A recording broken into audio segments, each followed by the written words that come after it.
Radimo li dovoljno na osnaživanju zdravstvene zaštite djevojaka i žena prije, tokom i nakon katastrofa?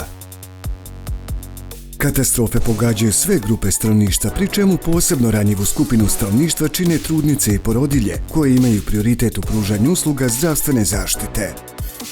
Dokazano je da na početku kriznih situacija dolazi do povećanja nasilja kojem su najviše izložene žene i djevojke.